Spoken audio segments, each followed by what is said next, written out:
الحمدللہ وحدہ والصلاة والسلام علی من لا نبی بعدہ اما بعد فاعوذ باللہ من الشیطان الرجیم بسم اللہ الرحمن الرحیم۔ السلام علیکم ناظرین، صبح کی پرنور ساعتوں میں، سہانی گھڑیوں میں پبلک نیوز ٹی وی چینل پر پروگرام صدائے قرآن لے کر ڈاکٹر محمد طاہر مصطفیٰ آپ کی خدمت میں حاضر۔ ناظرین کرام، جیسا کہ آپ جانتے ہیں کہ پروگرام صدائے قرآن کا آغاز بالکل ابتدائے قرآن سے ہوا تھا، الحمد سے ہوا تھا، اور اس کے بعد لفظاً لفظاً حرفاً حرفاً ہمارا سبق آج پہنچا ہے۔ قرآن کریم کا تیسرا پارہ ہے اور سورہ بقرہ کی آیت نمبر 284 آج ہمارا سبق ہے۔ تو آئیے ناظرین کرام، سب سے پہلے اس سبق کی تلاوت سماعت کرتے ہیں امام حرمین شریفین قاری عبدالرحمن السدیس کی آواز میں۔ بسم اللہ الرحمن الرحیم۔ آسمانوں اور زمین میں جو کچھ ہے اس سب کا مالک اللہ ہے۔ لوگو، تم اپنے دل کی باتیں ظاہر کرو یا چھپاؤ، اللہ بہرحال ان سب کا حساب تم سے لے گا۔ پھر اسے اختیار ہے کہ جسے چاہے معاف کر دے اور جسے چاہے سزا دے دے، اور اللہ ہر چیز پر قدرت رکھتا ہے۔ ناظرین کرام، یہ ہمارا آج کا سبق ہے پروگرام صدائے قرآن میں۔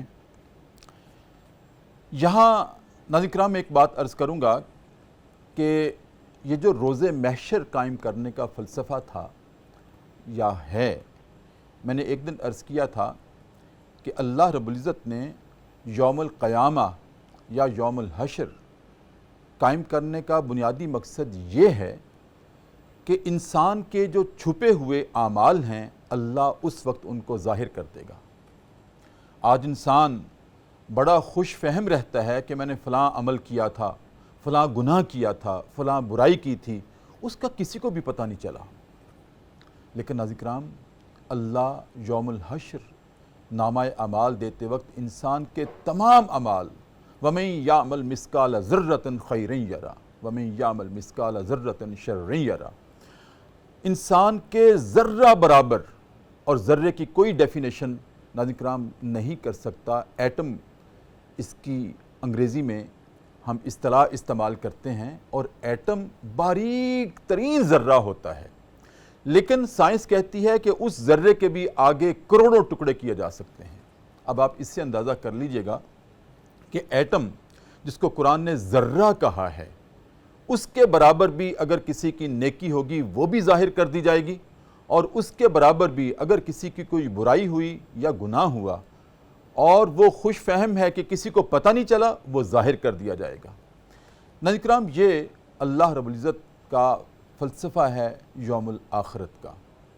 اچھا، آج کے سبق میں ناظرین کرام جو ہمیں پیغام دیا گیا ہے وہ یہ ہے کہ مفسرین نے نبی کریم صلی اللہ علیہ وآلہ وسلم کی ایک حدیث نقل کی ہے کہ انسان جب روز محشر اللہ کے پاس جائے گا تو اللہ کہے گا، اے میرے بندے، ایک تو تمہارے وہ اعمال تھے جو تم نے ظاہراً کیے، اور فرشتوں نے بھی جو تمہارے دائیں اور بائیں تھے انہوں نے بھی لکھ لیے ہیں، لیکن اے میرے بندے، بعض ایسے بھی خیالات تمہارے دل میں آئے تھے جو تم نے فرشتوں کو بھی ظاہر نہیں ہونے دیے۔ فرشتوں نے بھی تو وہی اعمال لکھے ہیں جو تم نے ظاہراً کیے تھے، ان کو بھی نہیں پتا، لیکن اے میرے بندے، ان خیالات کا جو تمہارے دل میں گزرے تھے برائی کے، اس کا مجھے معلوم ہے، مجھے علم ہے، لہٰذا آج اس کا بھی حساب دینا پڑے گا۔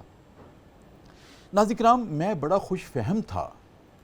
ایک طرف نبی کریم صلی اللہ علیہ وآلہ وسلم کا یہ فرمان کہ روز محشر انسان جب اللہ کی عدالت میں پیش ہوگا تو ایسے خیالات جو اس کے دل میں آئے تھے لیکن ان پر عمل نہیں کیا، تو اللہ نے اس امت کو نبی کریم صلی اللہ علیہ وآلہ وسلم کی فضیلت کی وجہ سے، نسبت کی وجہ سے ان کو امت سے محو کر دیا ہے، معاف کر دیا ہے، کہ جو خیال دل میں تو آئے لیکن اس پر عمل نہیں کیا۔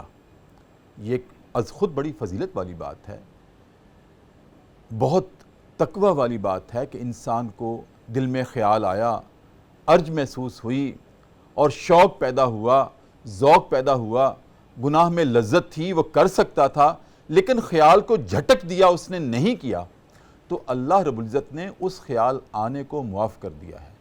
ساتھ یہ بھی خوشخبری دی اس امت کے لیے کہ اس امت کے اعمال میں سے صرف ان اعمال کا حساب لیا جائے گا جو اختیاری حالت میں انسان کر سکتا ہے۔ خیالات آنے پر ناظرین کرام انسان کو اختیار نہیں ہے، بے اختیار خیالات آ جاتے ہیں، لیکن اللہ رب العزت نے نبی کریم صلی اللہ علیہ وسلم کو خوشخبری دے دی تھی کہ میں نے امت کے، آپ کی امت کے، اے ہمارے حبیب آپ کی امت کے ان لوگوں کو جو ان کے دل میں خیال آئے اور انہوں نے عمل نہیں کیا، میں نے معاف کر دیے۔ لیکن ناظرین کرام آج جو سبق ہے اس نے تو ہلا کر رکھ دیا ہے، جس میں ارشاد یہ ہے کہ اگر تمہارے دل میں کوئی برائی کا خیال آیا تھا جو تم نے فرشتوں کو بھی ظاہر نہیں ہونے دیا، تو آج اس کا محاسبہ ہوگا، اس کا حساب دینا پڑے گا۔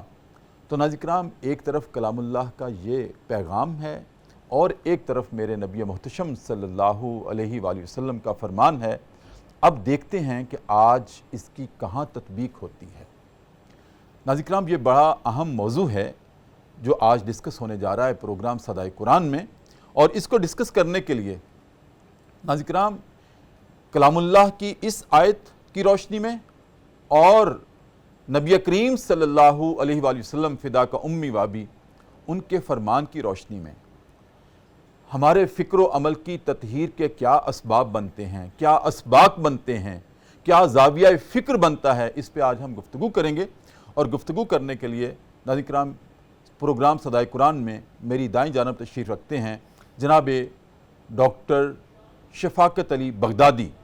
ناظرین کرام ڈاکٹر صاحب ماشاءاللہ جید عالم دین ہیں، عربی زبان پہ عبور ہے، آپ الازہر سے بھی پڑھے ہوئے ہیں اور بغداد شریف سے بھی آپ پڑھے ہوئے ہیں، آج کل آپ منہاج یونیورسٹی میں استاذ ہیں، بہت خوبصورت گفتگو کرتے ہیں، عالم دین بھی ہیں، خطیب بھی ہیں، امام بھی ہیں، ادیب بھی ہیں، بہت سارے محاسن ہیں ڈاکٹر صاحب میں۔ السلام علیکم ورحمۃ اللہ۔ جی وعلیکم السلام ورحمۃ اللہ کیسے ہیں وبرکاتہ۔ ڈاکٹر صاحب؟ الحمدللہ اللہ کا شکریہ۔ بہت کرم ہے، پروگرام صدائے قرآن کا تو آپ مستقل ماشاءاللہ حصہ ہیں، پسند کیے مہربانی جاتے ہیں آپ آپ۔ کی، شکریہ۔ اور ناظرین کرام میری بائیں جانب تشریف رکھتے ہیں جناب مفتی غلام یاسین نظامی، ان کی بھی گفتگو آپ بہت پسند کرتے ہیں، مجھے آپ کا فیڈ بیک بھی آتا ہے، پیغامات بھی آتے ہیں، ماشاءاللہ مفتی صاحب بھی جید عالم دین ہیں اور اسکالر ہیں۔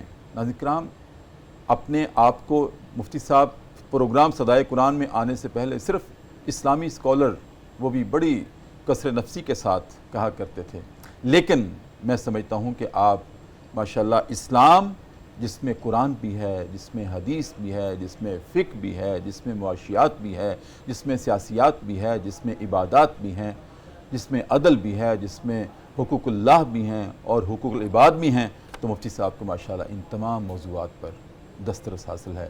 گفتگو کرنے کے لیے ہمارے پروگرام کا مستقل حصہ ہیں۔ السلام علیکم ورحمۃ اللہ۔ وعلیکم السلام ورحمۃ اللہ کیف الحال مفتی صاحب؟ الحمدللہ ٹھیک ہے، ماشاءاللہ، خوش آمدید۔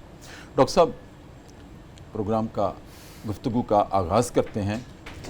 میں نے عرض کیا اپنے مقدمے میں تو بڑا خوش فہم رہتا تھا کہ اللہ رب العزت اختیاری حالت میں جو اعمال انسان سے ہو سکتے ہیں ان کا حساب لے گا، اور میرے پاس ایک دلیل بھی تھی کہ جو انسان بے ہوشی کی حالت میں ہو، اس بے ہوشی کی حالت میں بھی اللہ رب العزت اس کے اعمال کو اس کی زندگی سے حذف کر دیتے ہیں، اس کا حساب نہیں لیا جائے گا اس سے روز محشر۔ یہ نہیں پوچھا جائے گا کہ تم بے ہوش تھے تو نماز کیوں نہیں پڑھی، اور اس کی قضا بھی نہیں ہے بے ہوشی میں جو نماز۔ اختیاری حالت میں جو انسان سے کوتاہی ہوگی اس کی قضا بھی ہے اور اس کا حساب بھی ہے۔ لیکن آج کے اس پیغام نے، کلام اللہ کے اس سبق نے، جو آج پروگرام صدائے قرآن کا موضوع ہے، ایک میں کہتا ہوں کہ اتنا ہلا کے رکھ دیا ہے کہ جو دل کے اندر خیالات انسان کے آتے ہیں، اللہ رب العزت نے ارشاد فرمایا ہے ان کا بھی حساب دینا پڑے گا۔ کیا فرماتے ہیں اس کے بارے میں؟ بسم اللہ الرحمن الرحیم۔ جناب ڈاکٹر صاحب اور پبلک نیوز چینل میں آپ کا بھی اور آپ کی وساطت سے اس چینل کا بھی شکریہ ادا کرتا ہوں کہ جنہوں نے ہمیں صدائے قرآن کے اس خوبصورت اور ایک مسلسل سفر میں شریک کیا ہے، الحمدللہ۔ اور صحیفہ نور قرآن پاک کی تفسیر کے اس پروگرام میں ہمیں اپنا حصہ بنایا ہے۔ میں آپ کا بارے دیگر شکریہ ادا کرتا ہوں، ہماری سعادت ہے۔ اور الحمدللہ یہ جو سلسلہ ہے، یہ جو سفر ہے، آج سورہ بقرہ کے اختتام کی طرف گامزن ہے، قریب پہنچ گیا۔ جی بالکل۔ 284 پر ہم ہیں اور اگلے پروگرام میں آپ نے یہ ختم کر دینا ہے۔ الحمدللہ رب العالمین۔ تو یہ بھی اللہ تعالیٰ کا فضل ہے۔ اللہ رب العزت سے دعا بھی ہے کہ اللہ تعالیٰ آپ کو اسی طرح استقامت عطا فرمائے اور یہ سفر ایک دن والناس تک پہنچے، ہم اس دن کے منتظر ہیں۔ جی، آج کا پروگرام جیسے آپ نے سوال فرمایا، جیسے آپ فرما رہے تھے کہ میں تو بڑا خوش فہم تھا، اور میرا خیال ہے خوش فہم ہی رہنا چاہیے، اس میں کوئی جو ہے وہ تذبذب والی بات نہیں ہے۔ جی، آپ کی تسلی کی ضرورت ہے مجھے، اور تسلی بھی اس میں ہے۔ جو اللہ تعالیٰ نے اس مقام پہ ارشاد فرمایا، تھوڑا سا ہم اس کو سمجھنے کی کوشش کریں گے۔ آیت کا آغاز فرمایا کہ للہ ما فی السماوات و ما فی الارض۔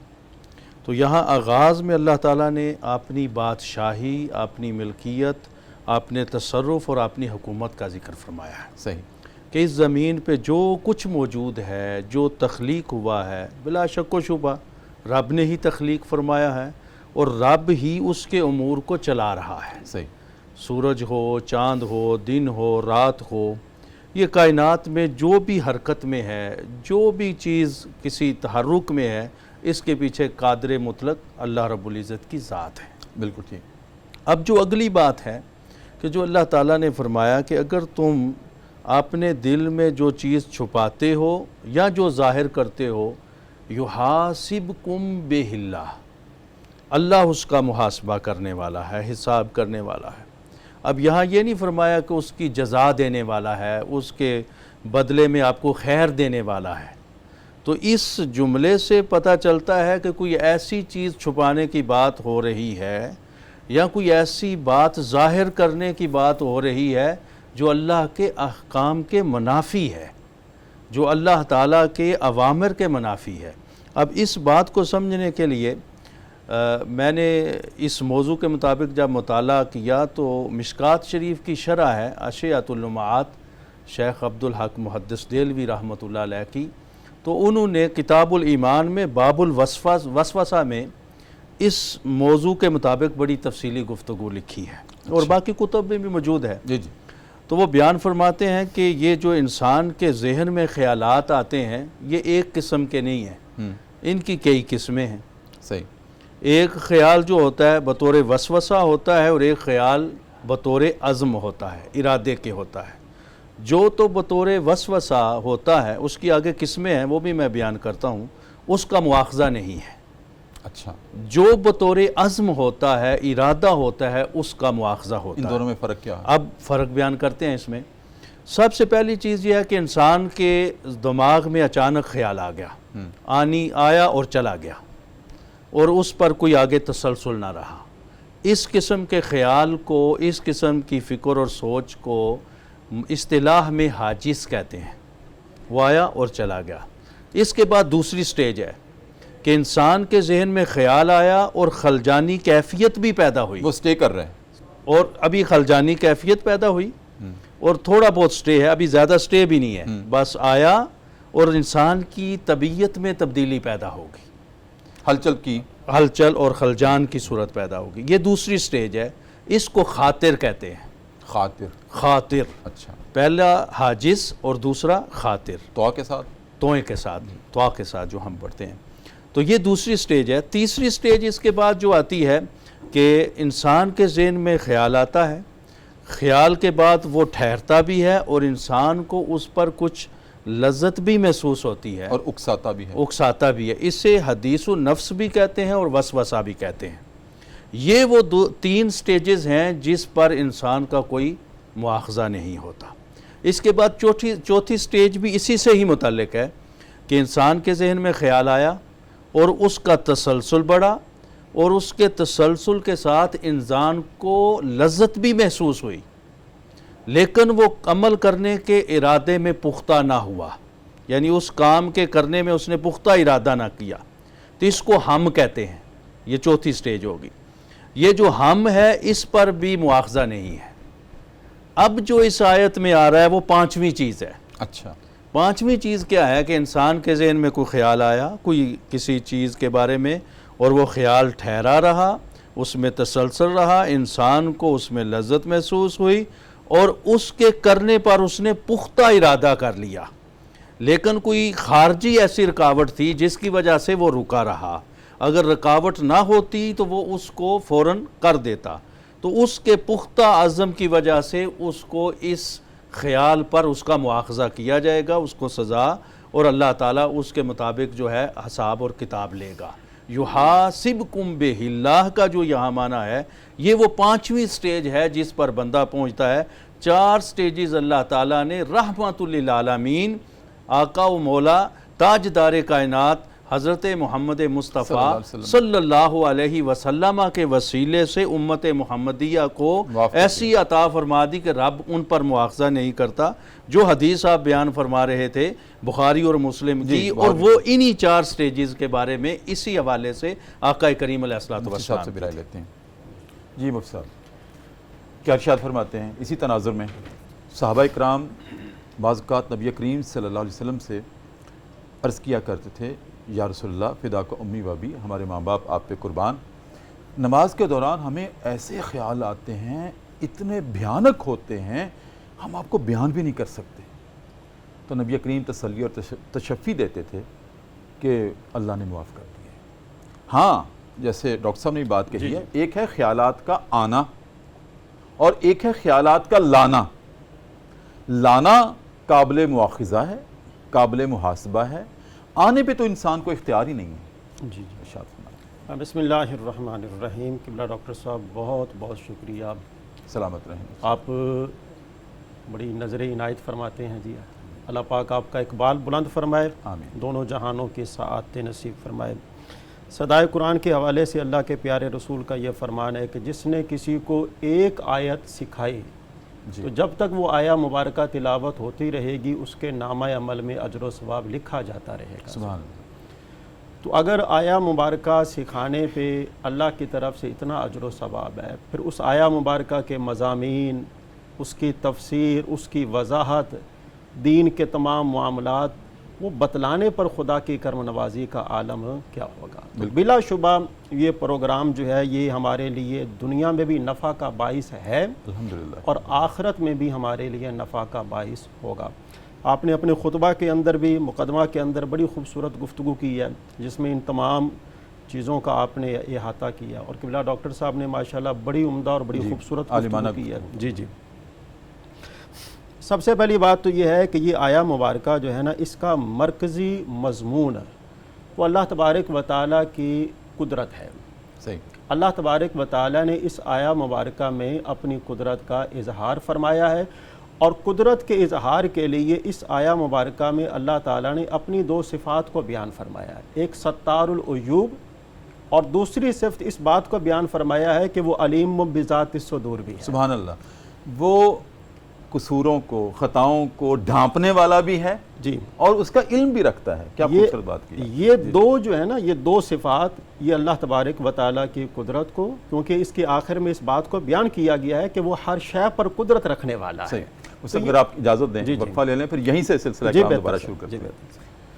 ناظرین کرام، بہت اہم گفتگو ہے، اور میں تو پریشان ہو گیا تھا، ڈاکٹر صاحب نے کچھ تسلی دی ہے، ابھی مزید تسلی کی ضرورت ہے کہ اللہ رب العزت ہمارے نبی کریم صلی اللہ علیہ وسلم کی امت کو جو اللہ نے وعدہ کر رکھا ہے کہ میں اس امت کے دل میں بے اختیاری طور پر آنے والے خیالات ان کو معاف کر دوں گا، ان کا مواخذہ حساب نہیں لوں گا، اللہ کرے ایسا ہی ہو۔ اس کی وضاحت جو ہے وہ ہو رہی ہے۔ ابھی ناظرین کرام کہیں نہیں جانا، وقفہ ہے، اور وقفے میں ہم جایا کرتے ہیں دربار رسالت میں، اور اپنے نبی کریم صلی اللہ علیہ وآلہ وسلم کی ذات اقدس پر ایک مرتبہ درود کریم کا نذرانہ پیش کرتے ہیں اور واپس آتے ہیں۔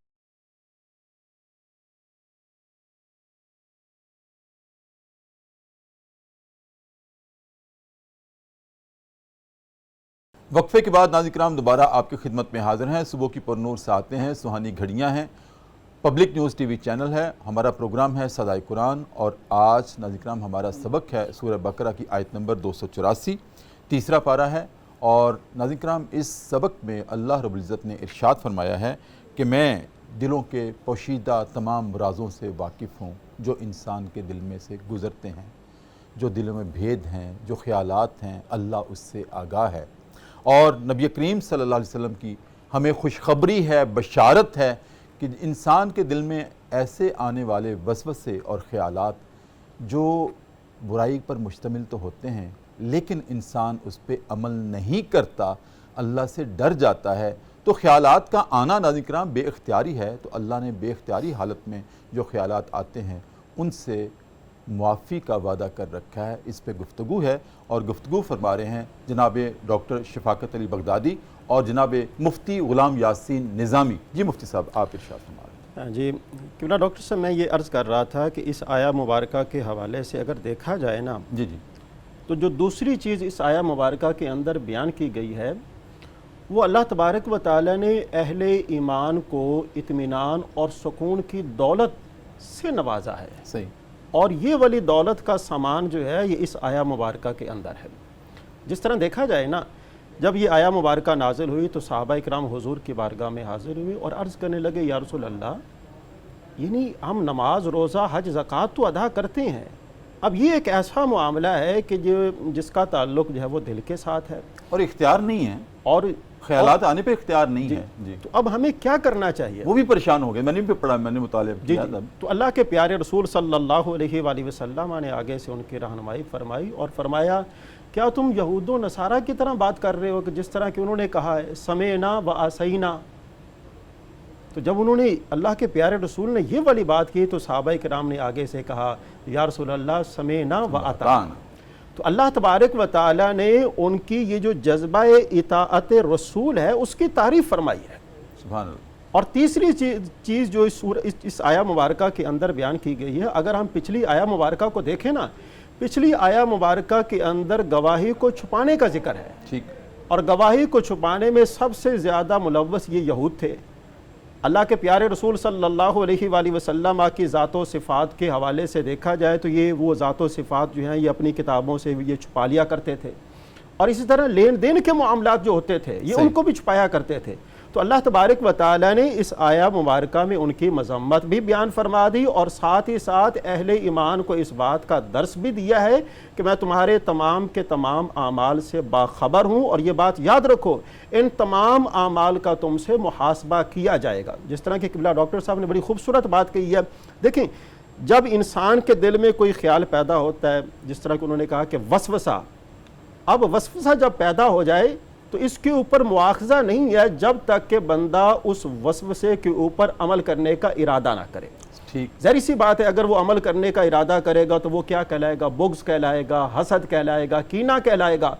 لیکن اگر وہ ان چیزوں پر عمل نہیں کرتا اور اس کے دل میں جو ہی یہ والا خیال پیدا آیا ہے, کیونکہ یہ پیدا ہونا جو ہے یہ اس کے اختیار میں نہیں ہے. جی بالکل. تو ایسی صورتحال میں اللہ کے پیارے رسول نے اپنے صحابہ کرام اور تمام اہل ایمان کو اس بات کی تسلی دی ہے, اور تسلی اگلی آیہ مبارکہ کے اندر بیان کی گئی ہے, لا یکلف اللہ نفسا الا وسعہا. اگر ایسا معاملہ ہو جائے تمہیں پریشان ہونے کی ضرورت نہیں ہے, گھبرانے کی ضرورت نہیں ہے, ایسے خیالات جو ہیں وہ اللہ تبارک و تعالی نے تمہیں معاف فرما دیے ہیں. تو اس آیہ مبارکہ کے اندر دیکھا جائے نا تو تین چیزیں جو ہیں وہ بیان کی گئی ہیں. اللہ تبارک و تعالیٰ کی قدرت کا اظہار ہے, اور ساتھ ہی ساتھ اللہ تبارک و تعالیٰ کے پیارے رسول کے صحابہ کرام کے جذبہ اطاعت کی تعریف بھی کی گئی ہے, اور ساتھ ہی ساتھ جو یہود و نصارہ ہیں ان کے جو برے عقائد تھے, خاص طور پر شہادت کے حوالے سے ان کے جو رویے تھے, ان کی جو ثقافت تھی, اللہ تبارک و تعالیٰ نے اس کا رد بھی فرمایا. تو بنیادی طور پر یہ تین باتیں اس آیہ مبارکہ کے اندر بیان کی گئی ہیں. تو بہرحال صحابہ بھی پریشان ہوئے تھے جب میں نے اس آیت کی شرح میں مطالعہ کیا تفاسیر کا, تو وہ بھی پریشان ہو گئے تھے. نبی کریم صلی اللہ علیہ وسلم کی خدمت میں حاضر ہوئے کہ یا رسول اللہ, ہم تو تسلی میں تھے کہ خیالات جو آتے ہیں اس پہ اختیار ہی نہیں ہے اور اللہ نے معاف کر رکھے ہیں. تو آپ نے شرح فرما دی کہ یہ تسلی رکھنی چاہیے. جی ہاں, تسلی خود آقا کریم نے بھی ان کو عطا فرمائی. بالکل, یہ تسلی ہمارے پاس بہت بڑی ڈھارس ہے فرمان رسول، علیہ اس سے السلام بڑی بات اور دنیا میں ہے ہی کوئی نہیں۔ بلا شک و شبہ۔ سبحان اللہ۔ ڈاکٹر صاحب ایک ہے جیسے آپ نے بڑی خوبصورت اس کی شرح فرمائی تھی کہ وسوسہ ہوتا ہے، پہلے دل میں خیال آتا ہے، پھر چلا جاتا ہے، پھر آتا ہے، اسٹے کرتا ہے، اور اس کی آپ نے اقسام بھی بتائیں۔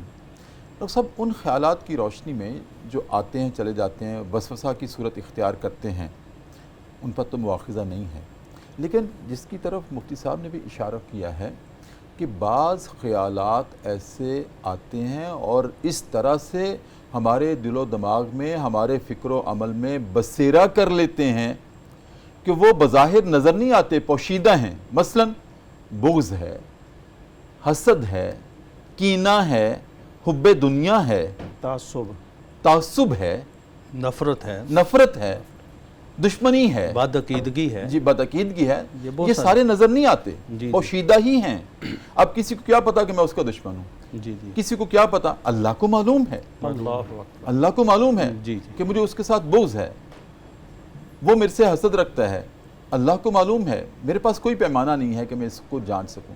تو کیا ایسے جو خیالات میچیور ہو کر بغض میں بدل گئے، تعصب میں بدل گئے، کینہ میں بدل گئے، حب دنیا میں بدل گئے، دشمنی میں بدل گئے، نفرت میں بدل گئے، ان کا تو محاسبہ ہوگا اور ان کا مواخذہ بھی ہوگا؟ بلا شک و شبہ ان کا تو سخت مواخذہ ہوگا۔ دیکھیں جو دل کی امراض ہیں پوشیدہ، جی جی، یہ ظاہری اعمال کی بات نہیں ہو رہی۔ صحیح، یہ جو خیالات یا عقیدہ یا نظریہ یا دل کے اندر جو چیزیں ہیں یہ باطنی اعمال ہیں، اور ان میں سب سے بڑی چیز جو ہے وہ نفاق ہے، صحیح، کہ ایک طرف بندہ چاہے زبان سے کچھ کہتا رہے اور دل میں اس کے مخالفت ہو، جیسے منافقین نے ہاں جی۔ کیا، تو اس نفاق کی وجہ سے ان کے لیے سخت عذاب کی وعید اللہ کی طرف سے آئی۔ تو اس کا معنی یہ ہے کہ جب بندے کے دل میں ایسا خیال راسخ ہوتا ہے تو وہ ارادے تک پہنچا ہوتا ہے، نفاق ہو گیا، بغض ہو گیا، کینہ ہو گیا، نفرت ہوگی، اور ظاہری طور پر چاہے وہ شو کرے کہ جی میں ایسا نہیں ہوں، لیکن اس پر مواخذہ ہے۔ تو اسی لیے دیکھیں ہمارے سارا اسلام جو ہے اس کی تعلیمات دونوں جہتوں کو مکمل کنٹرول کرتی ہیں، ایک جہت ظاہری ہے اور ایک باطنی ہے۔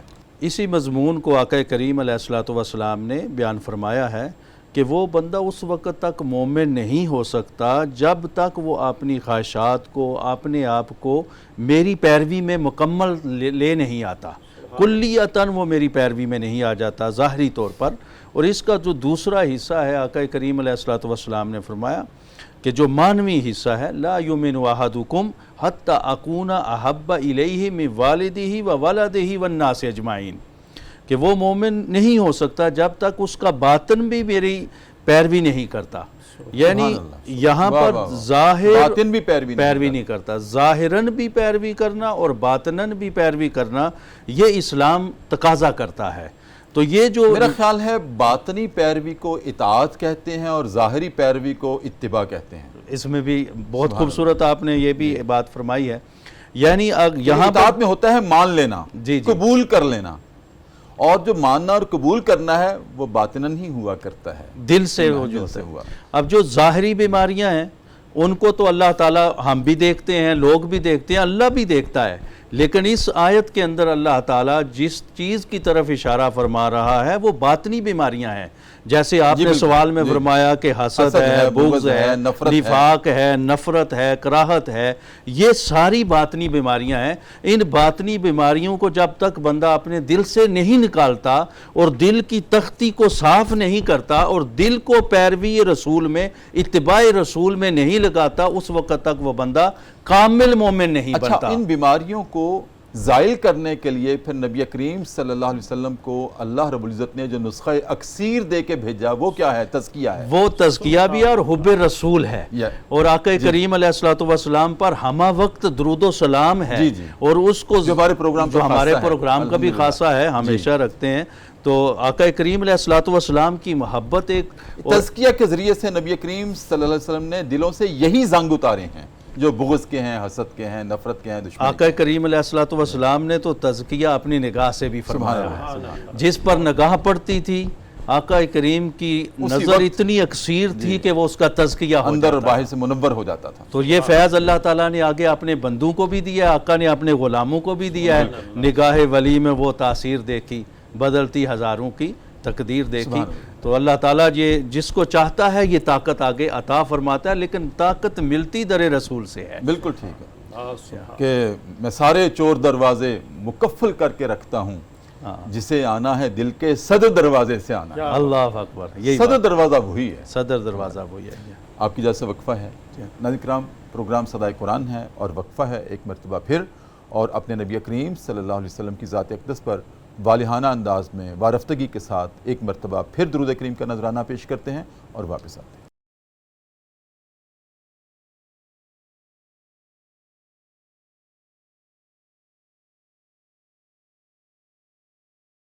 وقفے کے بعد ناظرین کرام دوبارہ آپ کی خدمت میں حاضر ہیں. صبح کی پر نور سے آتے ہیں، پبلک نیوز ٹی وی چینل ہے، ہمارا پروگرام ہے صدائے قرآن، اور آج الحمدللہ رب العالمین ہم سورہ بقرہ کے اختتام کی طرف گامزن ہیں، اور آیت نمبر 284 آج ہمارا موضوع ہے، اور گفتگو فرما رہے ہیں جناب ڈاکٹر شفاقت علی بغدادی اور جناب مفتی غلام یاسین نظامی. مفتی صاحب آپ کی طرف حاضر ہوں.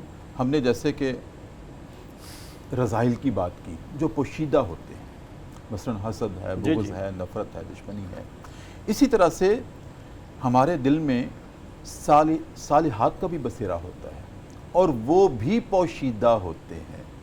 ایک وہ صالحات ہے جو ہمارے جسمانی جوارے سے عمل پذیر ہوتے ہیں، مثلا نماز ہے، روزہ ہے، زکوٰۃ ہے، حج ہے، وہ ہمارے جوارے سے عمل پذیر ہوتے ہیں.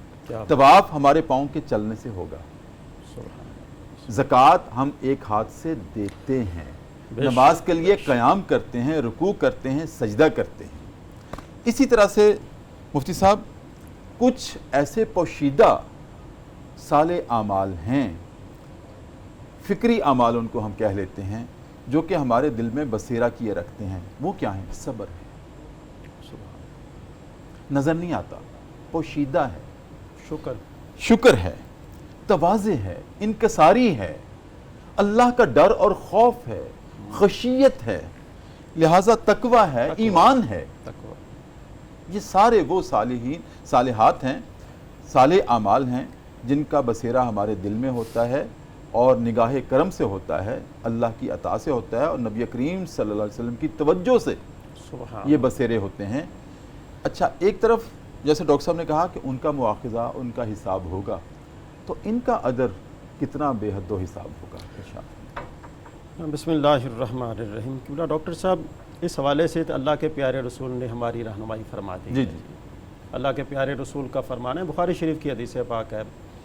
اللہ کے پیارے رسول فرماتے ہیں کہ جب کوئی بندہ نیک کام کرنے کا ارادہ کرتا ہے، ارادہ، اس کو ارادے کا نام دیا گیا نا، ارادہ کرتا ہے، تو اللہ تبارک و تعالی اس ارادے پر بھی اسے اجر و ثواب، سبحان اللہ، اس کو بھی قبول کر لیا جاتا ہے، اس کو بھی قبول فرماتا ہے. اگر وہ ارادہ کرتا ہے اس ارادے پر بھی اجر پاتا ہے، اور اگر وہ اس کام کو کر لیتا ہے تو کرنے پر بھی اللہ تعالیٰ اسے اجر عطا نور علی نور. یہ اللہ تبارک و تعالیٰ کی شان رحیمی و کریمی ہے. جی بالکل، کہ جس کا اظہار اللہ کے پیارے رسول نے اپنی زبان مبارک سے فرمایا ہے. جی. اور دوسرے نمبر پر دیکھا جائے اگر کسی کے دل میں برائی کا ارادہ پیدا ہوتا ہے تو اللہ تبارک و تعالیٰ فرشتوں سے فرماتا ہے کہ دیکھو یہ آپ نے برائی لکھنی نہیں ہے، اس وقت تک لکھنی نہیں ہے جب تک کہ یہ بندہ اس برائی کو کر نہ لے یا برائی اس سے سرزد نہ ہو جائے. صحیح. تو یہ اللہ تبارک و تعالیٰ کی خاص مہربانی ہے، اور یہ فضیلت جو ہے یہ امت محمدیہ کو حاصل ہے. جی بالکل. یہ فضیلت جو ہے یہ بھی اللہ تبارک و تعالیٰ نے حضور کی امت کو عطا فرمائی ہے. تو آپ اس سے بخوبی اندازہ لگا سکتے ہیں کہ ہمیں چاہیے کہ نیک اعمال کے کرنے کا ارادہ کرتے رہیں. صحیح. نماز، روزہ، حج، زکوٰۃ، اگر ہم ان کاموں کے کرنے کا ارادہ کریں گے تو جب تک وہ ارادہ رہے گا تب تک ہمارے نامہ عمل میں ثواب لکھا جاتا رہے گا. اور اگر ہم ان کو عملی طور پر کرتے ہیں تو کرنے کی صورت میں بھی اللہ تبارک و تعالی ہمیں اجر و ثواب عطا فرماتا ہے. تو در حقیقت دیکھا جائے نا، اللہ تبارک و تعالی نے اس آیہ مبارکہ کے ذریعے بطور خاص ہماری رہنمائی فرمائی ہے، اور رہنمائی کیا ہے کہ میں تمہارے ظاہری اعمال سے بھی بخوبی واقف ہوں اور تمہارے باطنی اعمال سے بھی بخوبی واقف ہوں. ظاہری اعمال میں ان پر بھی تمہیں اجر و ثواب عطا فرماتا ہوں، اور باطنی اعمال اگر اچھے ہیں، نیت ارادہ اچھا ہے، تو میں اس نیت اور ارادے کے اچھے ہونے پر بھی تمہیں جزا عطا فرماتا ہوں۔ سبحان اللہ، سبحان اللہ، کیا بات ہے، بہت خوبصورتی کے ساتھ آپ نے ان ڈیپتھ میں اس کی ہمیں بشارت دے دی، خوشخبری دے دی ہمارے ناظرین کو بھی، کہ جو انسان ارادہ بھی کرتا ہے نیکی کا، اس پر بھی اجر و ثواب، سبحان اللہ، اس پر بھی اجر و ثواب ہے۔ ڈاکٹر صاحب، پروگرام کے آخری لمحات ہیں۔ آج کے سبق کا آغاز اس طرح سے ہوا تھا کہ جو کچھ سماوات میں اور الارض میں جو کچھ بھی ہے وہ اللہ کی ملکیت ہے۔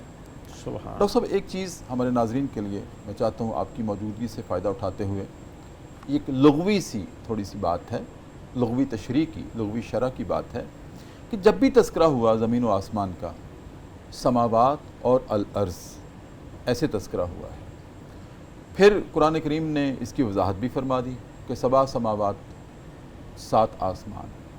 اس کا کیا تصور ہے؟ ہمیں تو ایک نظر آتا ہے، اور اس سے آگے جو آسمان ہیں ان میں کیا کیا کچھ ہے؟ ڈاکٹر صاحب، یہ بہت اہم جی سوال ہے، اور لغوی طور پر سماوات جمع کا لفظ ہے، جی اور اس کا مفرد سما ہے، جس کا معنی ہے کہ آسمان، جی کئی آسمان۔ جی جی مفسرین نے اور قرآن کے جو مطالعہ نگار ہیں، جو اس میں غوطہ زن ہوتے ہیں، انہوں نے اس کے اندر یہ بھی معنی لکھا ہے کہ اس سے مراد یہ ہے کہ اجرام فلکی، اچھا، کہ کائنات میں جو مختلف اجرام ہیں ان کو بھی سماوات کا جو ہے اللہ تعالیٰ نے ان کے بارے میں یہ فرمایا ہے۔ اب اسی آیت کے اندر اس کے ساتھ ہی جو اللہ تعالیٰ نے آگے ایک بڑا اہم نقطہ میرے ذہن میں آیا ہے، میں بیان کرنا چاہتا ہوں۔ جی جی سماوات کے بعد جو اللہ تعالیٰ نے فرمایا اور دلوں کے راز کے، یہ شاید نئی معنی ہو ہمارے ناظرین کے لیے، جی جی کہ اللہ تعالیٰ نے فرمایا فَيَغْفِرُ لِمَن يَشَاءُ۔ اب ہم جو معنی سمجھتے ہیں، جس کو ہم نے سنا ہے، اب میں اس سے تھوڑا سا ڈیفرنٹ بھی بیان کروں گا، صحیح، کہ اللہ معاف فرماتا ہے جسے اللہ معاف فرمانا چاہتا ہے۔ سبحان اللہ، یہ معنی ہم نے سنا ہے اور پڑھا ہے۔ اب بعض مفسرین اور لغویوں نے اس کا معنی یہ کیا ہے فَيَغْفِرُ، پس اللہ معاف فرماتا ہے، لمن، اس شخص کو، یشاء، جو اللہ سے معافی چاہتا ہے۔ کیا بات، اچھا، اور دوسرا حصہ ہے کہ اللہ عذاب دیتا ہے جو بندہ اللہ سے عذاب لینا چاہتا ہے۔ very good. اب اس معنی کے تناظر میں دیکھیں تو پچھلے مضمون کو دیکھیں تو یہ ہوگا کہ جو اس بیماری میں مبتلا رہے گا، جو اس سے پچھلی آیت سے چلی آ رہی تھی، دل کی ایک بیماری کی طرف اشارہ فرمایا، گواہی چھپانا، یہ بھی ایک باطنی مرض تھا۔ اس طرح کی نفاق یا دوسری بیماریاں جو ہیں، جس کو بندہ اپنے دل میں چھپائے گا تو معنی ہے کہ وہ اپنے باطن کی خرابی پر قائم ہے۔ جب وہ اپنے باطن کی خرابی پر قائم ہے تو اللہ کی مغفرت نہیں چاہتا، تو اللہ اسے مغفرت نہیں دے گا۔ جو اپنے دل کی صفائی پہ تزکیے پہ لگ جاتا ہے اور اس کی برائیوں کو ختم کرنا، رذائل کو ختم کرنا شروع ہو جاتا ہے، تو وہ اللہ کی معافی چاہتا ہے، تو پھر اللہ تعالیٰ اسے معاف بھی کر دیتا ہے، اسے عذاب نہیں دیتا۔ تو اس آیت کے معنی میں، اس حصے میں یہ ہمیں بات پتہ چلی کہ رب بھی اسے معاف فرماتا ہے جو معافی چاہتا ہے۔ رب بھی اتنا رحیم ہے، ہر کسی کو عذاب نہیں دیتا، ہر کسی پر سختی نہیں کرتا، اسی پہ ہی کرتا ہے جو سختی چاہتا ہے۔ جو غلط کام کرتا ہے، برائی اور شر کے راستے پہ لگا رہتا ہے، تو اللہ تعالیٰ پھر اسے عذاب اس کے اپنے عمل کی وجہ سے عطا فرماتا ہے۔ بلا وجہ رب کسی کو عذاب نہیں۔ جی ڈاکٹر صاحب، جیسے اللہ رب العزت نے 5ویں پارے کے اختتام میں ارشاد فرمایا ہے، وَمَا يَفْعَلُ اللَّهُ بِعَذَابِكُمْ إِن شَكَرْتُمْ وَآمَنْتُمْ، مجھے کیا پڑی ہے میں تمہیں عذاب دوں، مجھے کوئی شوق تو نہیں ہے۔ واہ واہ، اللہ تو بہت رحیم ہے نا، رحیم، اپنے بندوں سے پیار اور کرنے پھر والا ہے۔ سورہ اعراف میں تو اللہ رب العزت نے 2 مرتبہ اس بات کا اظہار کیا ہے کہ جس چیز کو میں نے اپنے اوپر فرض کر رکھا ہے وہ رحمت ہے، رحمت، اور اپنے رسول کو بھی رحمت بنا کر ہمیں دی۔ بہت شکریہ ڈاکٹر صاحب آپ کی آمد کا، مفتی صاحب آپ کی آمد کا بہت شکریہ۔ سلامت رہیے، پروگرام صدائے قرآن کا مستقل حصہ ہیں، میرا اثاثہ ہیں آپ۔ ناظرین کرام، اب وقت ہوا چاہتا ہے پروگرام صدائے قرآن میں ذکر صاحب قرآن کا، تو بس اسی تناظر میں تسلی اور تشفی پا کر میں ایک حدیث بیان کرنے لگا ہوں جو بخاری اور مسلم دونوں ماخذ میں موجود ہے، جس میں نبی کریم صلی اللہ علیہ وسلم ارشاد فرماتے ہیں کہ مومن قیامت کے دن اللہ کے قریب لایا جائے گا، مومن اللہ کے قریب لایا جائے گا، اور اللہ رب العزت اس بندے کو اس کے گناہ یاد دلائیں گے کہ میرے بندے تمہیں معلوم ہے کہ یہ بھی تم نے گناہ کیے تھے، اور سوال کیا جائے گا کہ کیا تو ان گناہوں کا اعتراف کرتا ہے، مانتا ہے؟ تو بندہ اعتراف کرے گا کہ الہ العالمین ہو گئے، تو اللہ رب العزت ارشاد فرمائیں گے کہ جاؤ، میں نے دنیا میں بھی تمہارا پردہ رکھا تھا، آج بھی پردہ رکھ رہا ہوں اور تمہارے لیے جنت کی بشارت دے رہا ہوں۔ ناظرین کرام، ہم بات جو کر رہے تھے کہ اللہ کو کیا پڑی ہے کہ وہ عذاب دینا چاہے، اس کو شوق نہیں ہے، اس کا خود اللہ رب العزت نے اظہار کیا ہے۔ تو یہاں بھی ہم دیکھتے ہیں کہ اس کی رحمت ہی چھما چھم برستی ہے گناہگار کو سامنے لا کر جب وہ اعتراف کر لیتا ہے۔ اور ناظرین کرام، ایک تو ہے یوم محشر کی بات کہ جب اللہ کے قریب انسان جائے گا، اعتراف کرے گا تو اللہ معاف کر دے گا کہ میں نے دنیا میں بھی تمہارا پردہ رکھا ہے، آج بھی رکھ رہا ہوں۔